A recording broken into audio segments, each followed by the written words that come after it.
Welcome to the Daughter Arise channel. My name is Yvonne and this channel is all about bringing you content to do with childhood sexual abuse.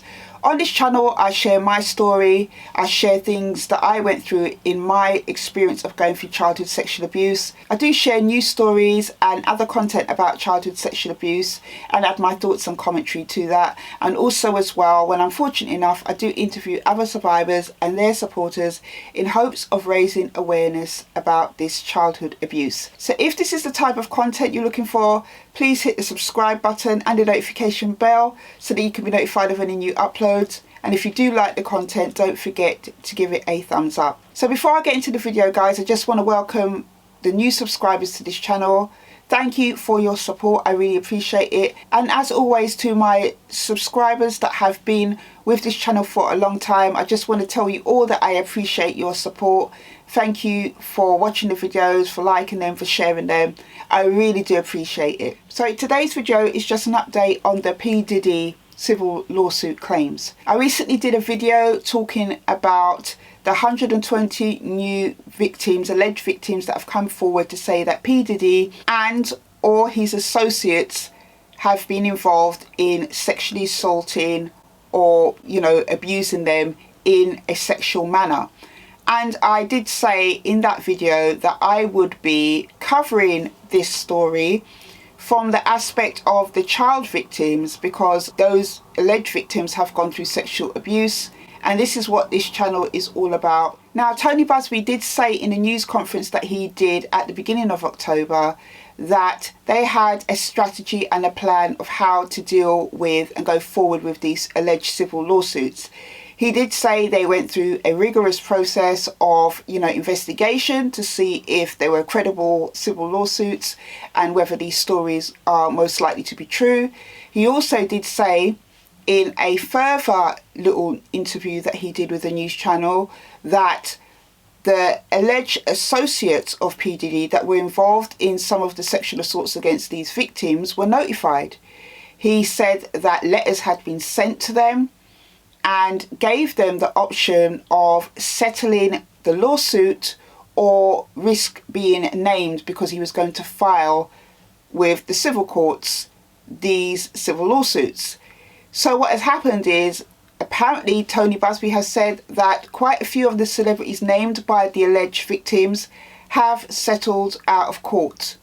They didn't want their names in the press, they didn't want to be associated with anything going on with Diddy, and they chose to pay the alleged victims in financial settlement for the things that had happened to them. Now, there was some outrage on social media because a lot of people were saying they want them to be named. They want the celebrities involved with Diddy to be named so that they know not to support their products, support their film, support their music and all this type of stuff. And I can see why people have said that, because, again, it just feels a little bit like money and power is being allowed to hide the wrongdoings of those who have been involved in inappropriate and wrong behaviour. But on the other hand, I suppose, there is a process that things go through, and the civil process is a way for the victims to get restitution. And maybe for those victims, the alleged victims, maybe for them, they would have rather have had a financial settlement rather than to go through the whole kind of exposure, open exposure of having it all kind of out in the open and having to relive it again. But the story is that's come out basically with these lawsuits is that the lawyer Tony Buzbee has been filing these claims in batches.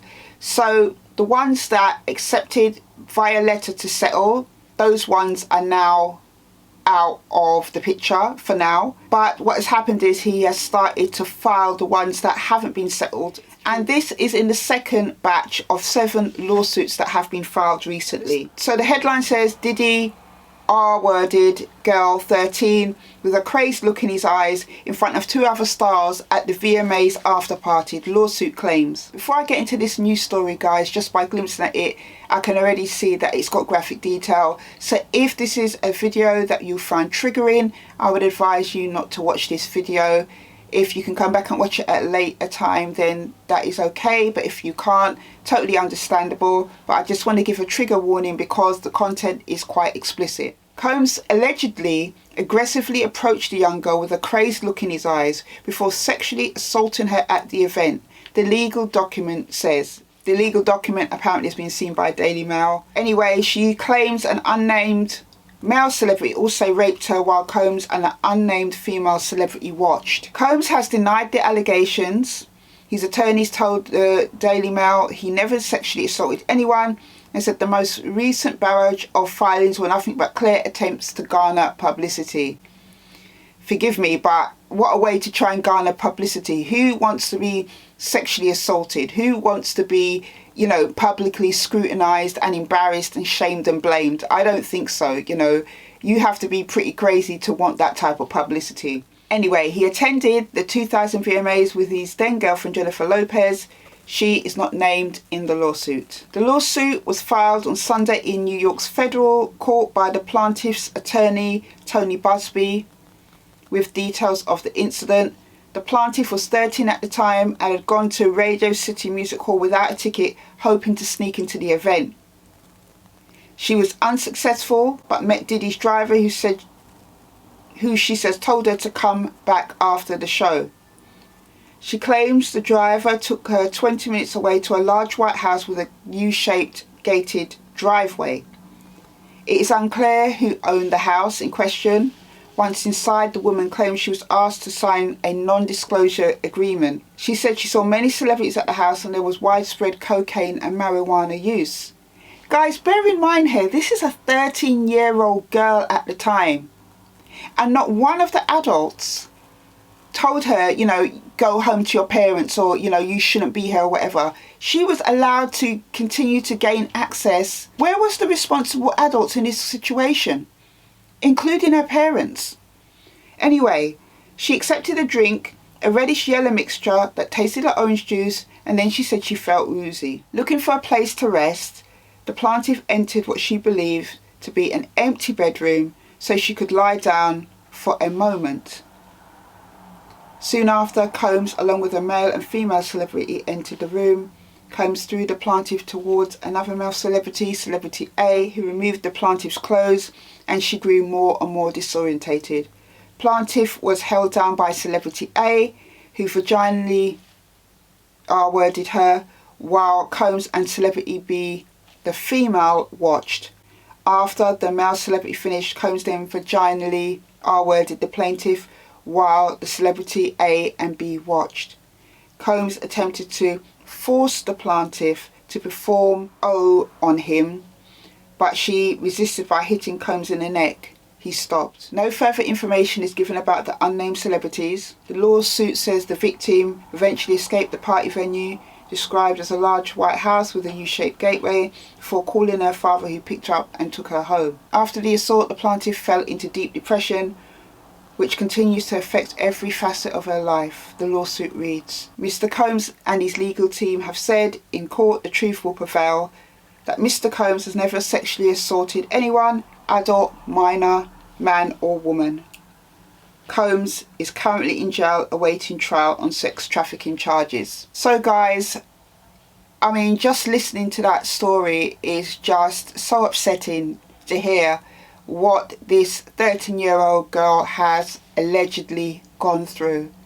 I think for me, as I kind of expressed as I was reading the story, for me it was shocking that no adults, from the driver, from the security at the venue to, the people, the adults who were in the house, didn't see fit to tell this child to go home. This was not an appropriate place for her to be. They allowed her to come into the home. They gave her a drink, orange juice or alcohol. I'm not even really sure, but it seems like it was orange juice that was mixed with something. And these adults have allegedly, including P. Diddy, R-worded her and sexually assaulted her. I just think it's really upsetting that this young girl was allowed to be in this situation.